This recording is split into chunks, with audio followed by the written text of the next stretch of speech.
అభివృద్ధిని బీఆర్ఎస్ఏ స్టార్ట్ చేసింది. We have spent 4,000 crores.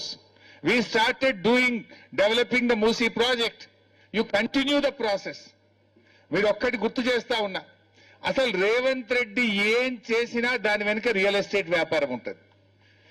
As a chief minister ఆయన వేసే ప్రతి అడుగులో భూముల పంచాయతీలే ఉంటే రియల్ ఎస్టేటే ఉంటుంది.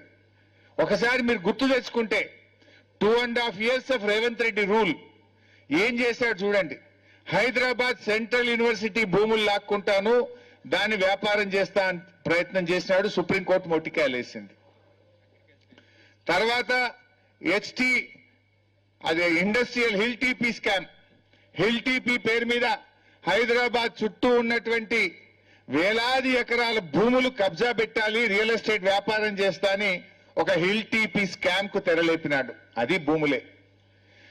ఫార్మాసిటీ కట్టాలని కేసీఆర్ గారు 14,000 ఎకరాల భూమి సేకరిస్తే అక్కడ ఫ్యూచర్ సిటీ పేరిట రియల్ ఎస్టేట్ వ్యాపారానికి అక్కడ ప్రారంభం చేసినాడు.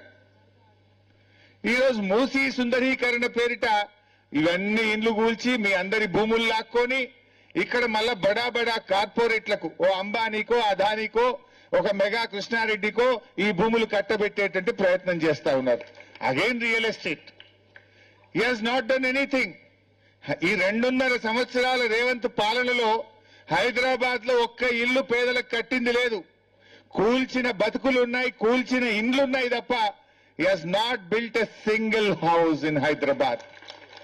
ఒక్క ఇల్లు కట్టలేదు. కూల్చిన ఇండ్లే తప్ప, కూల్చిన బతుకులే తప్ప రేవంత్ రెడ్డి 2.5 సంవత్సరాల్లో ఒక్క ఇల్లు కూడా హైదరాబాద్ లో కట్టలేదు.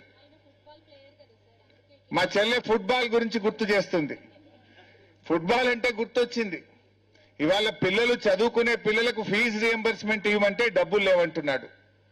రిటైర్డ్ ఉద్యోగులకు వాళ్ళ పెన్షనల్ బెనిఫిట్స్ ఇవ్వమంటే డబ్బులు లేవంటున్నాడు.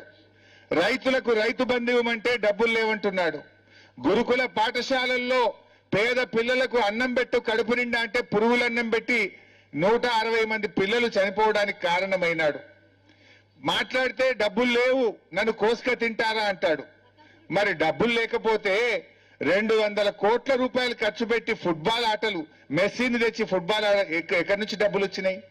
అందాల పోటీలు నిర్వహించడానికి 100 కోట్లు ఎక్కడి నుంచి ఖర్చు పెట్టావు? ఇవాళ జూబ్లీ హిల్స్ లో ఇంకో ప్యాలెస్ కట్టుండు రేవంత్ రెడ్డి. 100 కోట్ల రూపాయలతో ఆయన క్యాంప్ ఆఫీస్ కడుతున్నాడు ఎంసీహెచ్ఆర్డీలో. 100 crores పెట్టి ఎంసీహెచ్ఆర్డీలో సీఎం క్యాంప్ ఆఫీస్ కడతా ఉన్నాడు.